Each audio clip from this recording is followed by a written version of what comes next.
I'm Scott Kinville, and welcome to Small Town Life right here on the Studio 25 Podcast Network. Our guest today has been a baseball staple in this area for at least a couple decades. But before I bring him in, of course, I want to bring in my sidekick, the producer, the guy who's responsible for all these graphics you see on the screen, Dave Stitch Warner. Stitch. Is that the new? That's your baseball name now. That's my baseball name. Yes. Did you give that to me a year or two ago? I did. Yeah, you did. And I remember it's going to that. stick. All right. I like that one. You know, Dave the Save I like too. So Stitch works for me. Well, you know, for anybody who doesn't know, we do other shows together. We do the hockey show, which is where Dave the Save came from, right? Yeah. So, you know, he's got to have a baseball name. I know. I like that one. He didn't particularly care for the basketball name and came up with him for him, so we won't get into that. All right. But anyways, enough about you. Yeah. What we're here to do is we're here to talk to the president and the general manager of your Mohawk Valley Diamond Dawgs, Mr. Travis Heiser. Travis, thank you for taking the time to come on the show. Absolutely. Appreciate the opportunity to come on and talk to you guys. It's always fun. It is. It's always a blast having you here because every year, you know, we're getting into spring now. The snow's melting. The weather's getting warmer sometime. And the field will dry out eventually. And we're going to have Diamond Dawgs baseball back. So, Travis, how long have you been here with the Diamond Dawgs? This actually is going to be my 18th summer, not with the Dogs, but in the city of Little Falls with baseball. I got involved 18 years ago. Kind of a funny story, and not really funny, but you know, my journey here has been interesting to say the least. I was a high school baseball coach, and 18 years ago, I received a phone call from, at the time, Justin Gordon, who was the not the head coach, the pitching coach at Temple University, who asked me if I'd be willing to come up and get involved in the team and kind of throw batting practice, coach first base, and just be a part of it. Of course, you know, the opportunity came. I left coaching high school baseball to come up here for that season, and that season was great for me. It was to be around college athletes again, playing a higher level of baseball, but also during that time, that summer, prior to the season, I had a life-changing moment. My daughter was born. And needless to say, that was a challenge. I was teaching full-time, then leaving school, and then coming up to the city of Little Falls to games. And during that time, my daughter had colic. So my wife was home. You know, she's kind of been the rock of this whole process. I wouldn't be able to do what I do without her and my family. But my daughter had colic. And at that time, I would be getting calls in her game and texts in her games that Sophia won't stop crying. I'm struggling. Long story short, I made it through the season, and we kind of progressed. I wanted to stay involved with the team, and eventually I asked at the time Miles Wolf, who was the owner of the team, who some of you have probably seen the movie Bull Durham. Legendary movie, great movie. He was actually the owner of the Durham Bulls when the movie was filmed. So that's like really cool. Yeah, it's a cool story. I don't think a lot of people realize that, you know, Miles Wolf at that point when I was coming up he's still considered, you know, one of the most important influential people in minor league baseball. Wow. So, you know, I was fortunate to coach when he was the owner of the team. And then obviously my daughter having colic, I wanted to stay involved, but I didn't think that me being away, you know, all those 40 nights with a young child at home was probably the best thing for my marriage, so to speak. Well, there's that, you know. It was kind of a big I don't know deal. why you're worried about that, You know, I love the game of baseball, but also here I had this little, you know, baby. You know, I'm first time being a dad, and my wife's at home. So I asked basically at that time, Miles' son, if there was opportunity for me within the organization to be involved, but maybe not on the field. And at that point, they made me the assistant GM for the following year. I did that. It was, you know, a great experience to kind of learn the business side of things and not so much the baseball. And then the following year, they flew me to Durham, which was an experience in itself to kind of fly down in the morning, meet with Miles Wolf and his assistant Dan, and talked about what my vision was for the city of Little Falls and what I could do to help keep baseball alive. At that point, I was offered to be the general manager of the team. I did that for a year. Again, very eye-opening, more of the business background of baseball rather, and it was challenging for me because I didn't have a degree in business, I didn't have a degree in marketing. I've kind of learned on the fly, and then the following summer the team sold. The team sold to an individual named Dave Dittman, who, when he bought the team, I didn't know what was going to happen. Was I going to stay on? Was I going to have to look for other options to stay involved with the team? He kept me on board, thank God, and he became really a mentor to me. And he really changed the dynamic of baseball in the Mohawk Valley, in my opinion. This is a great story. This is a great story. Yeah, we haven't heard this. Yeah, Travis. so Dave was great because he's been around the game. His father was a corporate attorney for the Philadelphia Phillies. So here was a guy that came in. I was 20s, I don't know, maybe late 20s, early 30s at the time, and kind of took me under his wing. And there were discussions that we had about what we could do to market the team. And the first thing is to change the name to Mohawk Valley. And that's really where we dropped, the Little Falls, not because we didn't love Little Falls, but the reality is to market it, we needed to change the name to Mohawk Valley. Sure. So that's really where Mohawk Valley came into play, was at that time period. We obviously did Diamond Dawgs to play off the diamonds in our area, which is a huge tourist attraction and whatnot. So that's where the Diamond Dawgs came from. The colors green and black stayed. They were the colors previously when we were the Little Falls Miners. So when Dave got on board, here comes this guy. He's from Newport, Rhode Island. He's owned several teams. I was he was wild. He was crazy, for lack of better terms. The Charlie Veck of the and that's, listen, you say Bill Veck, but that's Charlie how Veck. Dave was. And I was a traditional baseball guy, thinking we're just going to play baseball. That's what we're about. And when I got with Dave and he kept me on board as, the general manager, he had ideas that I was like, this guy is off his rocker. He wanted to do things as weddings on the field and cool. different things. And at first I was like, this is not going to work. And as I became closer with Dave and kind of watched, the Diamond Dawgs evolve, it was apparent that he knew what he was doing. Prior to Dave getting involved, we'd probably have 40 to 50 fans at a game, if that. Dave gets involved and really starts teaching me how to market a team and how to go out into the community and be involved. And that first 2 years with Dave, it just took off. And I think that's really when the Diamond Dawgs were maybe in its infancy, but that's where it really all started for us. And again, we just made not just about baseball, but about affordable family fun. And I've taken that mantra, so to speak, even to this day, that's what we really want to focus on: affordable family fun. You don't have to be a baseball fan to come to the game and whatnot. So I worked with Dave, I don't know how many, 3-4 years. We had our love-hate relationship. But I will say that Dave was, very helpful in my development as a baseball person in the business side of things. Really taught me an awful lot, and I'll be forever grateful for him for that opportunity.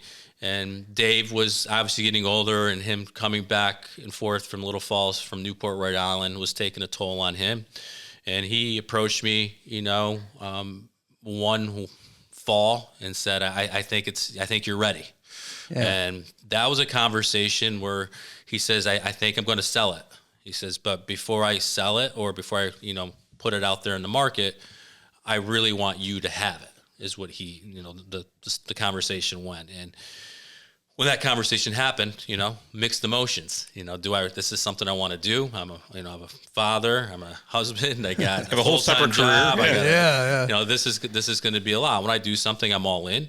And I discussed it with my wife, who, at the time, was, if she had known, really, she was like, I don't know. It's a lot of work, and but that was probably the one time I didn't listen to my wife, and I said, well, I really want to do it. And she's been supportive, 100%. Yeah, but that's not the question. Was she right or was she wrong?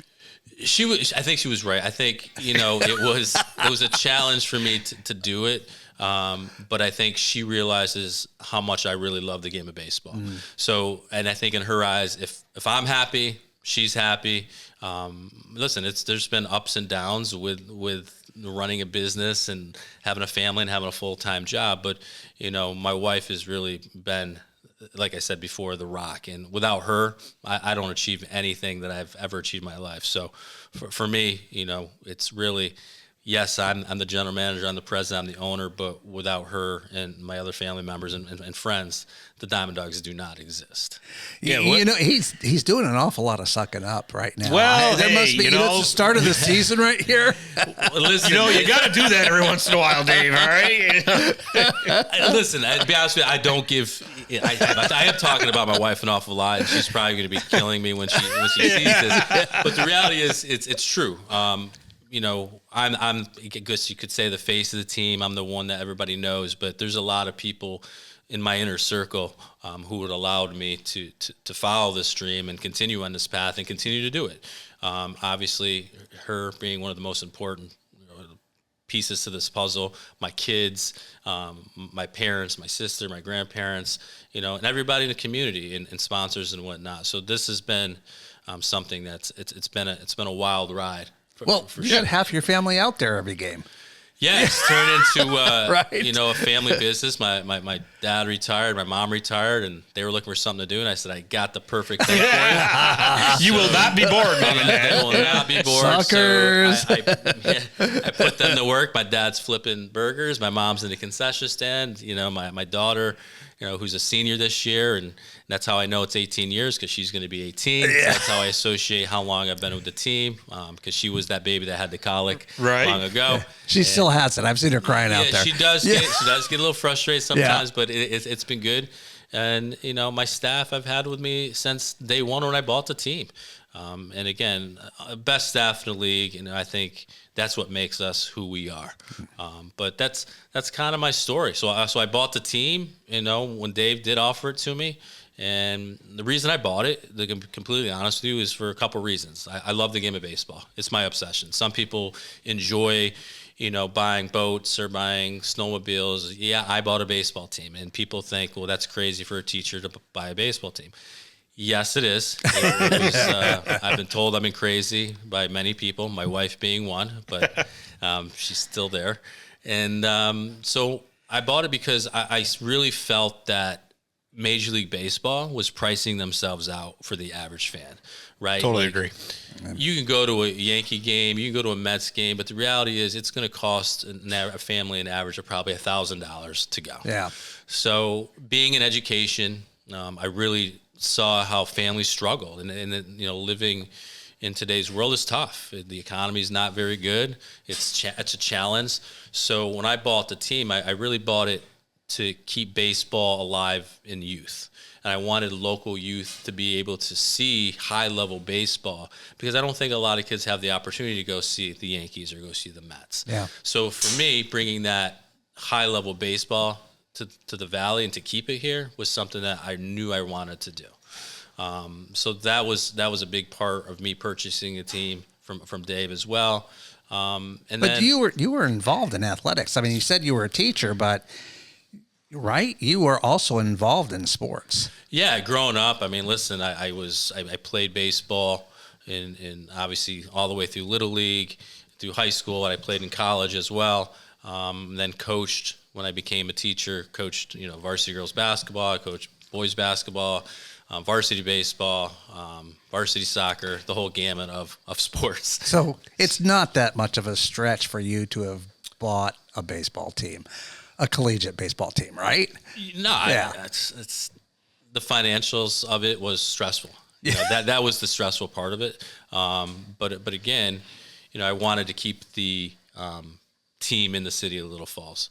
I felt that if I didn't buy it, the team would have been moved, out of Herkimer County. Yeah. There's no doubt. And I know that when that occurred, when the Little Falls Mets were here, it left a big void to the people here in not only the city of Little Falls, but the Mohawk Valley. So by me purchasing it, it did stay here. And we've been here ever since. I believe the Diamond Dawgs, myself, have been here longer than any other organization that has played at Vets Park up to this point. That is correct, yes, actually, because the Mets were here 77 to 88, and that's the second longest running, but you guys have certainly surpassed that mark. And you mentioned earlier about marketing, which, you've been doing this for 18 years, so obviously a lot's changed from when you started to now. Describe some of the challenges in marketing a team in 2025 as compared to when you started. Yeah, I think obviously, the first thing for marketing for me is those relationships with local businesses. I think I've been very fortunate to have great sponsors. From the start, I've had sponsors that have been with me since day one, and it's amazing to it starts off as a business relationship, then we become friends, and then it's families getting together. But I think in 2025 the challenge is the economy's struggling. And it's trying to be able to keep things affordable, not only for our fans, but for our sponsors. I think we have a lot of sponsors that want to be involved and that are involved. And I think this year our sponsorship clients are up from previous years, which says a lot about the Diamond Dawgs and the people in the community, because we are in an economy that is struggling. So for us to have more sponsors than we've ever had is, it's a good feeling. Yeah. So, and we see on your social medias, when you guys have been signing players left and right, building that roster up. So for those that don't know, describe to us, like for the PGCBL, there's no draft. So is it really just kind of like free agents? You're reaching out to as many players as you can to try to get them to come here, or is there some kind of an order to it? Well, for us and most teams in the league, I think the recruiting starts before our season is even over. There's players that I have re-signed that are coming back this year for the 2025 season that were with me in 2024. I started some of those conversations last summer with those players who I liked. They might have not been the best player on our team, but they fit into our system. We're a different organization. We're a blue-collar organization. We're not the organization that has all the bells and whistles. We don't have the greatest facility in the league, but what we do have is the greatest fans. We have the greatest sponsors, right? And it works for us. So again, as far as recruiting goes, it's not a draft, to answer your question. Right. There is no draft, and it's like anything else in the world. It's based on those relationships. I've doing this 18 years. I've had a lot of relationships with college coaches from New York to California, and everywhere in between. And really what it's about for us is reaching out to those connections that I've made over those last 18 years. And those coaches know what I'm looking for. They know the area that the player is coming to, because when you say New York and I'm talking to a kid in California, that kid thinks I'm going to New York City. You're not going, Far from it. You're not going to New York City. And then you stick them on the Nellis family farm, And right? I stick them on a Nellis family farm, and they're milking cows, and they're doing hay. But all in all, I think it's really, for me, it's about trusting the coaches that I get players from. And you'll see a lot of common schools over the years that I get players from. It's because of those relationships and those connections. If I do get new schools, the reason I get new schools is because one of my former players is now turned into the coaching profession, and they're sending me players from their respective schools. And you've been dipping into Texas. I've noticed that. Yeah, we've we've been moving down into Texas the last couple of years, and this year again I have 3 more players come from the big state of Texas, so a baseball hotbed. But yeah, it's a grind, and for me, I'm not recruiting necessarily the overall. Obviously we want the best players, but I always ask the question when I talk to coaches, how is the kid off the field? How are the parents? I don't want a kid that's in the city of Little Falls or the Mohawk Valley that's going to be a liability for me. Right? I live in this community. My family lives in this community. I'm not going to have a kid come from another state that's going to come here and just ruin my reputation. So for us, it's a kind of a zero tolerance policy, and we recruit, that blue collar kid that really wants to get after it and grind every single day.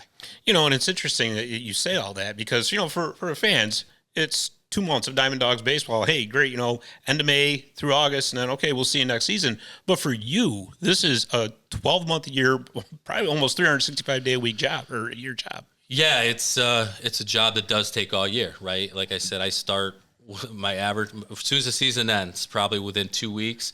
I send emails out and I call all my sponsors from that season, thanking them, giving them kind of a synopsis rundown of kind of how the season went, and basically just asking for verbal commitments. Can we count you on board for the 2025 season? That starts from the business standpoint of things.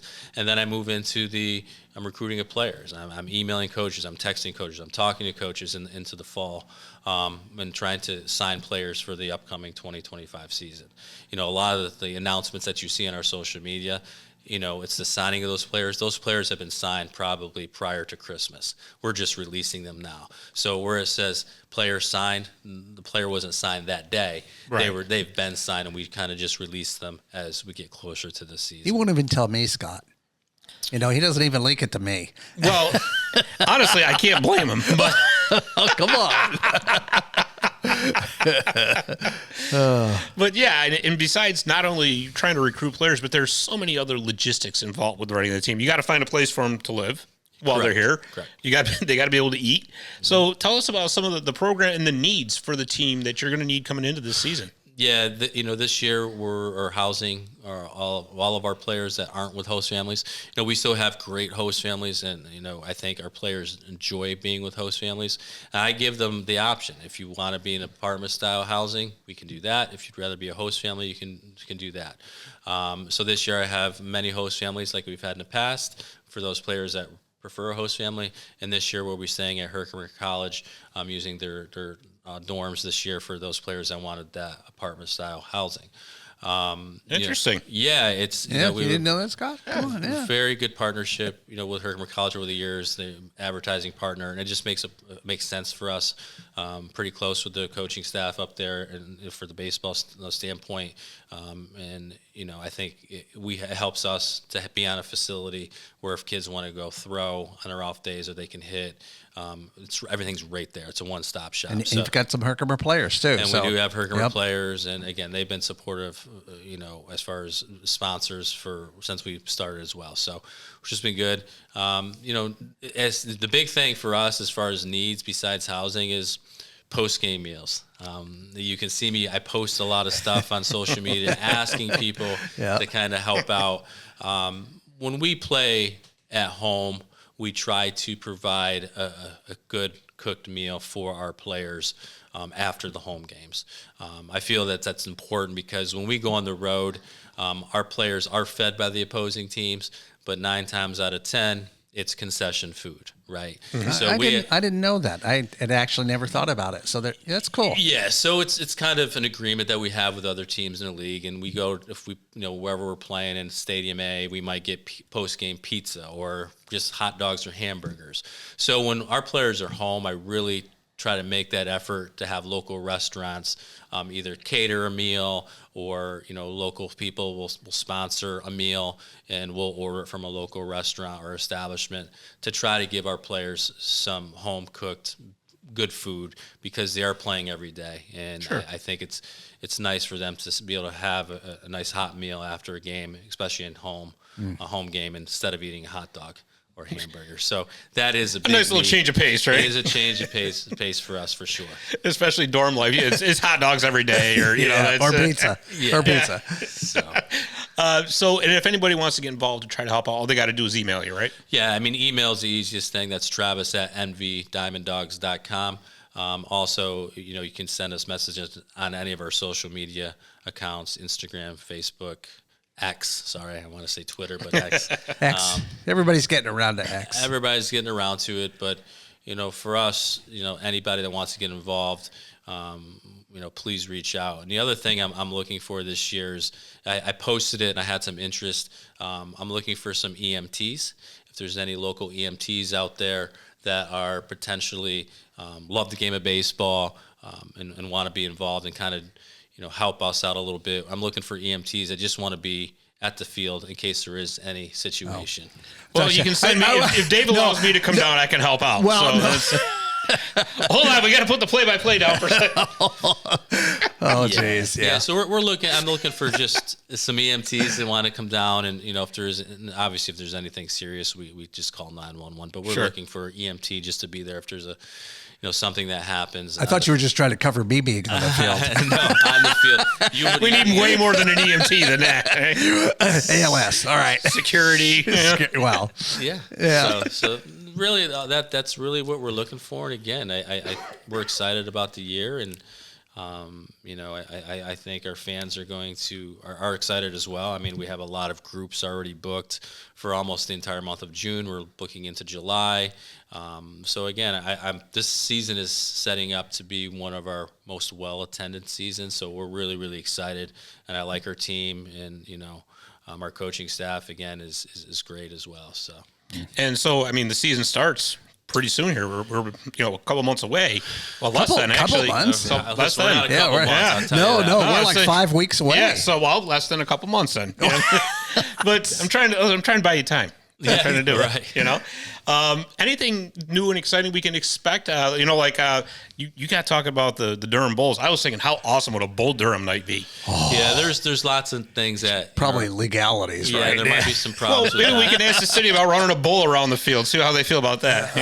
Yeah, I'll get right on that. I think And in other news, no longer is used as vet field. these guys, my new marketing department, right there, you guys. Yeah, we're at. There is. Be careful what you wish for. That's all I can tell very you. careful. Be very careful. Listen, I think we're going to, again, continue to do the on-field promotions and whatnot. Again, it's really a safe environment for kids and families to come. We do in our Baseball Buddies program again. A lot of groups that are coming.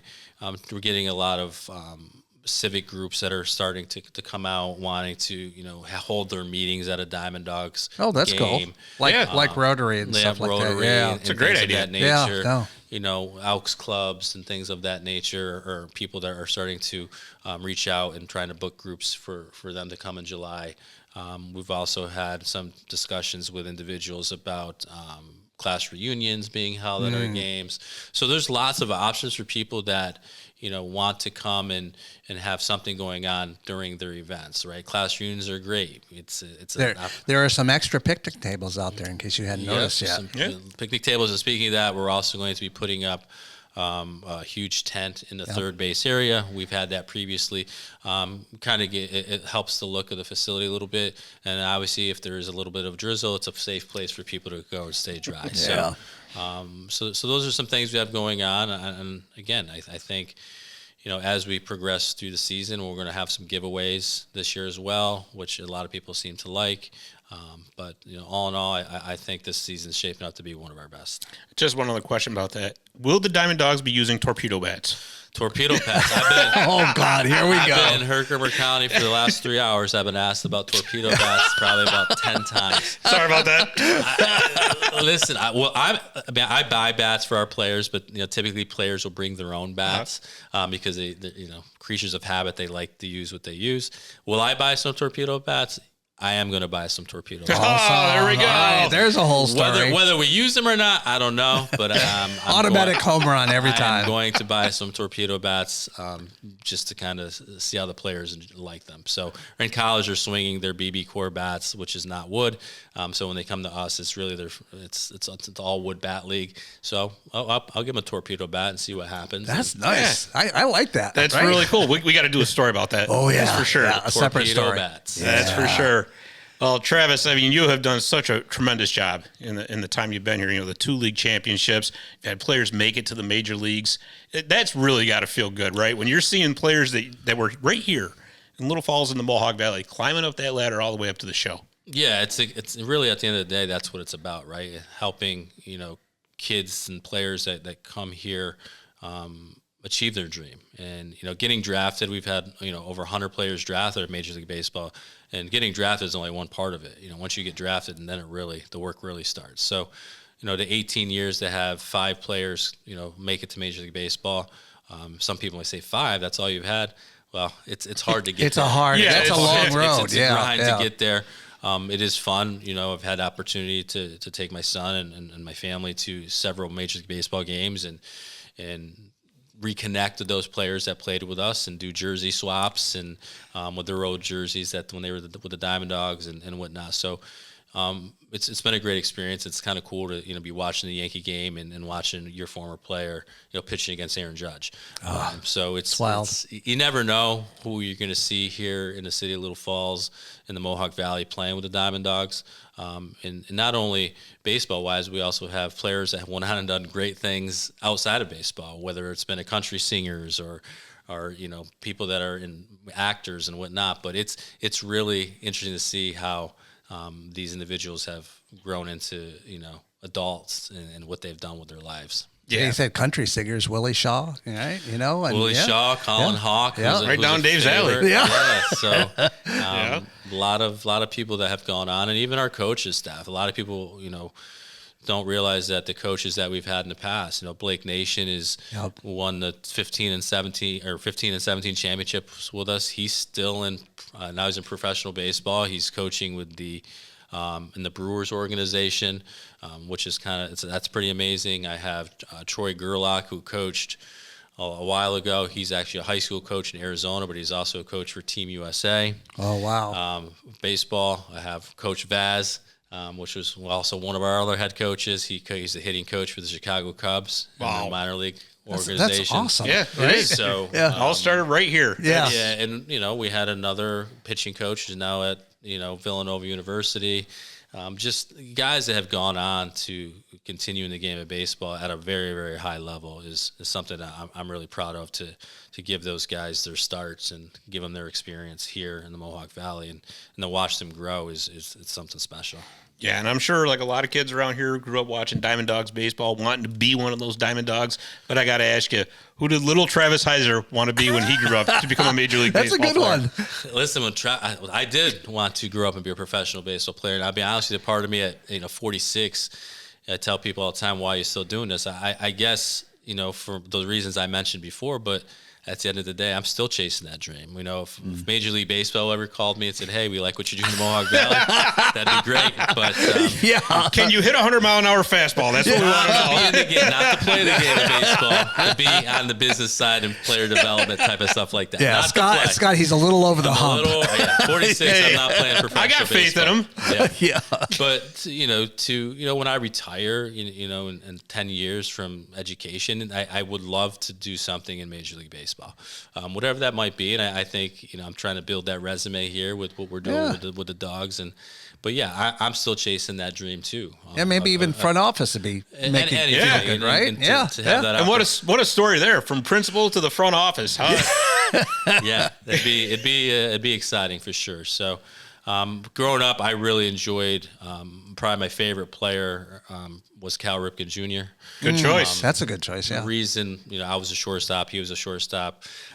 Number 8, I'm kind of obsessed with. He wore number 8. My son wears number 8. My dad wore number 8. So it kind of all goes together. You're not going to get involved in that lawsuit with Dale Earnhardt Jr. and Lamar Jackson over the number 8, are you? No, okay. not getting into that. Not getting to that.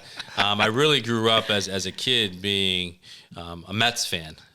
So, going back to, some of the events that we've done in the past with former Mets coming, it was kind of things came full circle to be hanging out with Dwight Gooden, hanging out with Mookie Wilson, and these players that I grew up kind of watching on I think it was WPIX back in the day. Sure.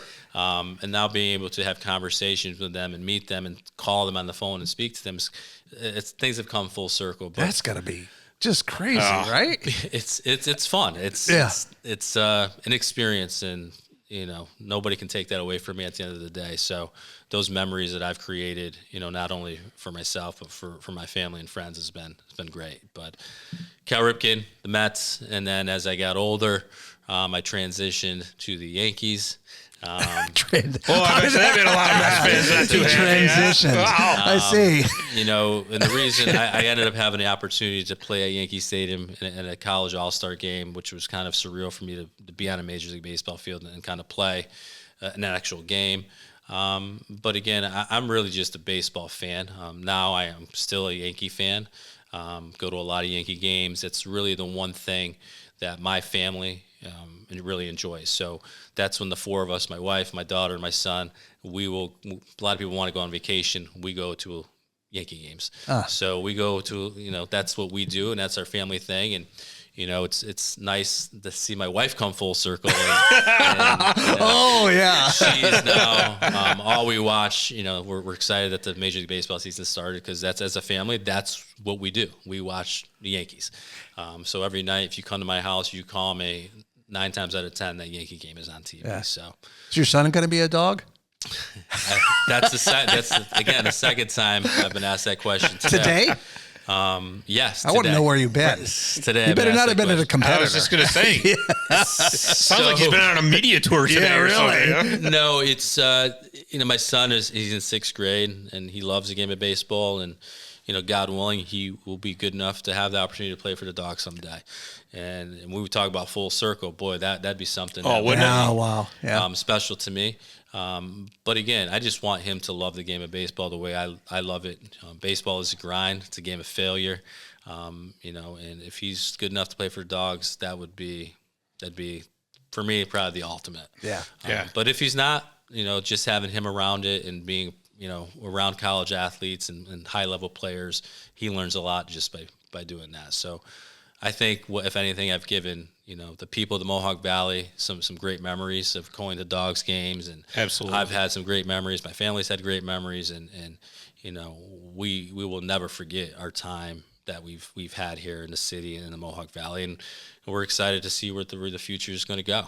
And we're not done yet, and hopefully we can win a championship in 2025 and keep this train on the track and keep moving in the right direction. Keep those banners coming to the Mohawk Valley. I love it. Really. Well, Travis, we certainly, and I think I speak on behalf of everybody in the Mohawk Valley, we appreciate the efforts that you've done for almost 2 decades now in bringing baseball here. You've done such a tremendous job, and really hats off to you because you've done a fantastic job. Yeah, I appreciate it. And again, not for nothing, it's not me, it's everybody, right? It's the community, it's the sponsors, it's the fans, it's my host families. None of this is possible without you guys and the people in the community. So, and the live streaming. And the live streaming has been good. I'm just really just I had to get it in.